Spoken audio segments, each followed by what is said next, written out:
5 बालवीर है वो सब भारत में जन्म हुए हैं। वो धर्म संस्थापना के लिए प्रभु के साथ मिलेंगे और कल के देव से शक्ति पाने के बाद वो धर्म संस्थापना के लिए युद्ध करेंगे। और उसका साथ साथ भीष्म, द्रोण, कर्ण, शल्य ये सब भी प्रभु का साथ महाभारत युद्ध में भाग लेंगे। ये भी धर्म संस्थापना में युद्ध करेंगे भारत की विरोधी शत्रु के साथ।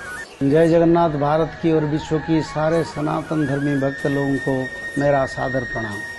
ये जो महाभारत युद्ध होगा, जो एक बड़ा महाभारत युद्ध बाकी है, पिछले एपिसोड में हमने आलोचना किया था। जो 5 बालवीर है वो सब भारत में जन्म हुए हैं। वो धर्म संस्थापना के लिए प्रभु के साथ मिलेंगे और कल के देव से शक्ति पाने के बाद वो धर्म संस्थापना के लिए युद्ध करेंगे। और उसका साथ साथ भीष्म, द्रोण, कर्ण, शल्य ये सब भी प्रभु का साथ महाभारत युद्ध में भाग लेंगे। ये भी धर्म संस्थापना में युद्ध करेंगे भारत की विरोधी शत्रु के साथ। फिर महापुरुष अच्युतानंद ने जय फूल मालिका में इसके बारे में लिखे हैं। पुण्य ही वीरगण भारत समरे करिवे पूर्ण लो जाई फूल किए बुझिब ही समर। यानी जो योद्धा लोग महाभारत युद्ध में जो युद्ध हुआ था, भगवान कृष्ण ने अपने चक्र से सारा युद्ध को समाप्त किया था, पर वो लोग युद्ध नहीं कर पाए इस जन्म में। वो सब जन्म हुए हैं भारत पर और ये सब भारत के लिए, भारत की विरोध के शत्रु के साथ युद्ध करके अपना इच्छा पूर्ण करेंगे। पुण्य यही वीरगण भारत समरे करिवे पूर्ण लो जाई फूल किए बुझिब या समर। सर्वे हुई रणरंका भांगी देवे विदेशी का पखालो जाई फूल उड़ाई देवे टी जय पताका।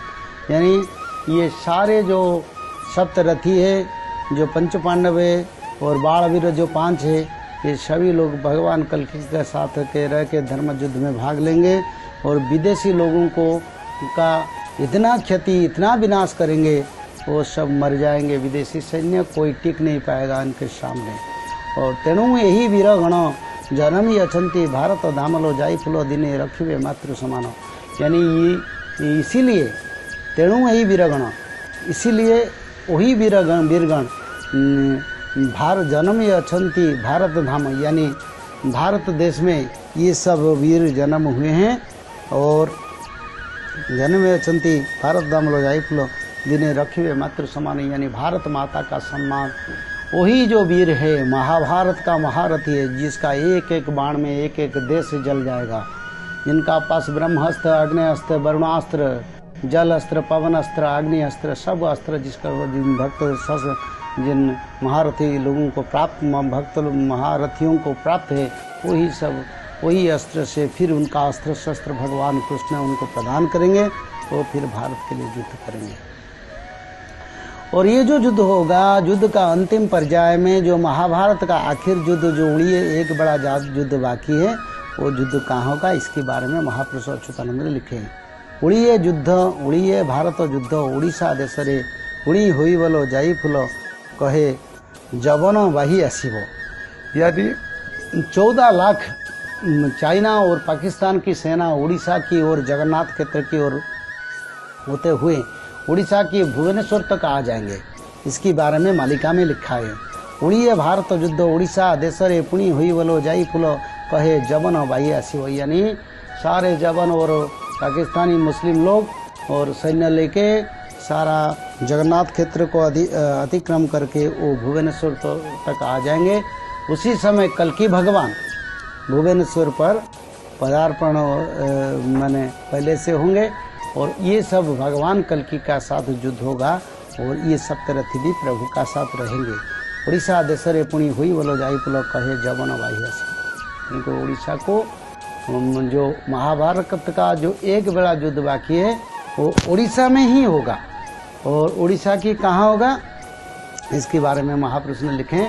ओडिशा राज्यर खंडगिरी ठारे अनेक युद्ध होइब चक्र धरी प्रभु अनंत किशोर मृक्ष संहार करिवे। ओडिशा राज्यर खंडगिरी ठारे, ओडिशा यानी ओडिशा राज्यर यानी ओडिशा राज्य में खंडगिरी जो स्थित है भुवनेश्वर पर, और उस पर महासमर यानी महाभारत का एक बड़ा युद्ध होगा और 14 लाख मुस्लिम सैन्य आएंगे उसी तक प्रभु से युद्ध करने के लिए। और क्या करेंगे न, चक्रधरी प्रभु अनंत केसरी। और कल्कि भगवान पहले बार इस जन्म में प्रभु कल्कि जो अस्त्र शस्त्र ज्ञान और अपनी इच्छा से, अपना माया शक्ति से वो युद्ध करेंगे। और जो खंडगिरी में जो एक बड़ा महाभारत का युद्ध बाकी है, वही युद्ध को कल्कि देव ने चक्र के माध्यम से करेंगे। और पहले बार कल्कि भगवान मानव शरीर में होते हुए चक्र को बुलाएंगे और चक्र प्रभु का हाथ को आएगा और चक्र को छोड़ देंगे, जिसमें 14 लाख मुस्लिम सैन्य उसी दिन एक समय मरेंगे। और वो महाभारत का युद्ध अंतिम समय में ये होगा, ये विश्व युद्ध करेगा। और विश्व युद्ध की अंतिम समय जो सप्तरथी, जो बालवीर, जो 5 बालवीर है और जो पंच पांडव है, वो तो भारत के लिए युद्ध करेंगे। जो शेष युद्ध होगा और भगवान कृष्ण ने और भगवान कल्कि ने ओडिशा राज्य के खंडगिरी पर वही युद्ध को अंजाम देंगे। सही बेला काला जानी ओडिशा रे प्रभु जन्म पुणिलो जाई फूल कही तंक माया को न चिन्ह। फिर एक बार महापुरुष अच्युतानंद ने लिखे, उसी समय से पहले, सही बेला काला जानी इसी समय से पहले प्रभु कल्कि भगवान ओडिशा की बिरजा क्षेत्र पर जन्म हो गए होंगे। और जब जन्म हो गए तब क्या होगा, जैसे कि वही युद्ध के लिए प्रभु इंतजार करते रहेंगे। जब ये मुस्लिम सैन्य और सारे विदेशी शत्रु लोग भारत की ओर आते हुए और जगन्नाथ क्षेत्र की ओर आते हुए जब भुवनेश्वर पर आएंगे, उड़ीसा की भुवनेश्वर खंडगिरी पर आएंगे, तब प्रभु चक्र में उन सारे लोगों को विनाश करेंगे। तो फिर भी महापुरुष अच्युतानंद लिखे हैं, शल्याकार परा होइच पठाण कूल जान शल्याकार परा होइच जन्म लो जाई फूल सिद्ध अटे युद्ध रे निपुण।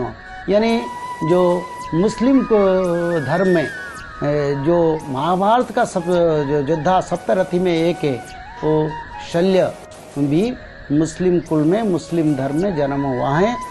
वो भी भगवान कल्कि का साथ मिलकर युद्ध करेंगे, क्योंकि जो भगवान कल्कि आए उसके लिए हिंदू, मुसलमान, जैन, क्रिश्चियन, सिख, बौद्ध और भारत विश्व में जितना ईसाई जो भी है, जितना धर्म में, सारे धर्म में जो अच्छा लोग है, जो भक्ति है, सारे लोगों को लेके एक धर्म, एक पंथ, एक जाति और एक राष्ट्र, एक पताका, एक शासन का प्रतिष्ठा करेंगे। तो शल्याकार जो है वो मुस्लिम परिवार में जन्म हुआ है, वो भी भगवान कल्कि का शरण में रहेंगे, वो भी भगवान कल्कि का भक्त होंगे और आके भगवान का शरण में रह के बड़ा युद्ध छड़ेंगे। और शल्याकार भी जन्म हो चुके हैं। और भारत पर गोरा सैन्य अर्जुन एक शରରେ गोरा सैन्य को मारिबे तत्पर लो जाई फूलो के ही न जानिबे से माया समरे। यानी अर्जुन इतना बड़ा युद्ध करेगा अपना गंडीव उठा के। इसके बारे में महापुरुष अच्युतानंद ने लिखे, अर्जुन एक सर पर सिर्फ एक बाण में क्या करेगा, जितना गोरा सैन्य, यहाँ मुस्लिम के बारे में नहीं लिखा है, जो गोरे सैन्य है, गोरा सैन्य जिसको बुझाता है चाइना का और भी जो दूसरा कंट्री में जो गोरा सैन्य है उस लोगों को ये समझाता है। और जो गोरा सैन्य लोगों को अर्जुन अपना एक बाण से विनाश कर देगा। गोरा सैन्य को मारिवो तत्परे, गोरा सैन्य यानी गोरे वाला सैन्य मार देगा, तत्पर यानी हठात, यानी जल्दी से जल्दी, 1 सेकंड से जाई फुलो के और अर्जुन को कहीं जान नहीं पाएंगे और ऐसा स्थिति होगा। भारत रे विजाति गण न रहिबे कई गोटाए जानालो जाई फुलो से ही सरीबे हेबे निधन।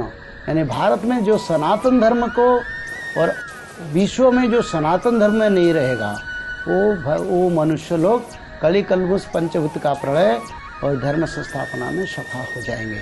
जो सनातन धर्म में रहेंगे और प्रभु का शरण में रहेंगे, कल के भगवान का शरण में रहेंगे, वही लोग सिर्फ बचेंगे। तो ये भी लिखा है, पश्चिम उत्तर देश हाड़माड़ हुई जीव विशेष लो जाई फूल मही दुलु दुलु हेव ध्वंस।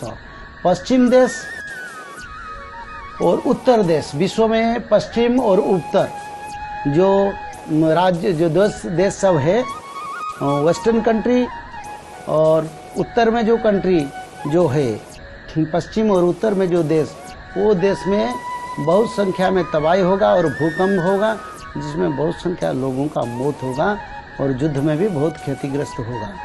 और भारत के बारे में भी महापुरुष ने लिखे हैं, कलिकता जे सहर पोड़ी जाली हेब किनार खारलो जाई फुल ये हेब भारत समर सार।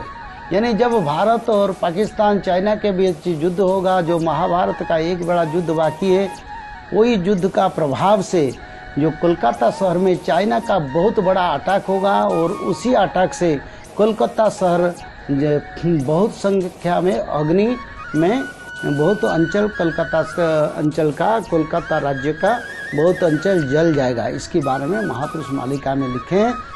पोड़ी जाली है वो किनारा खरा जाई पुलो है वो भारत मारो, यानी कोलकाता जैसा शहर को आग का प्रलय होगा। और कैसे होगा? जैसे कि चाइना और पाकिस्तान मिलके बहुत बड़ा अटैक कोलकाता पर करेंगे, इसमें बहुत बड़ा तबाही और अग्नि का जलन और जल कर रख हो जाएगा कुछ अंचल कोलकाता में, ये मालिका में लिखा है। और निराकार धर्म कर्म धर्म ख्रीष्ट इस्लाम बौद्ध जैन लो जाई फुलो अच्छी आवर अलेख धर्म, यानी ये विश्व पर ख्रीष्ट धर्म, इस्लाम धर्म, बौद्ध धर्म, जैन धर्म और जो धर्म बाकी मुस्लिम धर्म ये सब है। और सर्वे पड़िवे भाजी दम्भ गर्भ तंक जीवटी हजिलो जाई फुलो शून्यवादी शून्य हेवे गंजे, यानी जितने धर्म है, जैसे धर्म अपना पंथ, बहुत सारे धर्म है विश्व में, सभी धर्म एकत्रीकरण हो जाएगा। उसी धर्म से जो अच्छा लोग मिलके सनातन धर्म में आ जाएंगे। सर्वे पड़िवे भाजी, यानी सभी समझ पाएंगे और सभी इसमें जो धर्म का लोग है उस धर्म में परिवर्तन आएगा। आज तो समय हो गया, अगले एपिसोड में आलोचना करेंगे। तब तक जय जगन्नाथ, जय बलभद्र, जय Subhadra.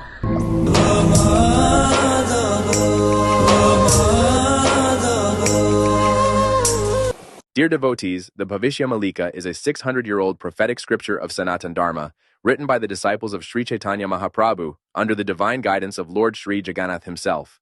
Its revelations carry an urgent call for humanity, warning that as sin reaches its peak, a third world war will arise around 2025 to 2026, followed by great turmoil through the forces of nature. Yet this is not a message of fear, but of awakening, for the golden age, Satya Yuga, will dawn by 2031 to 2032.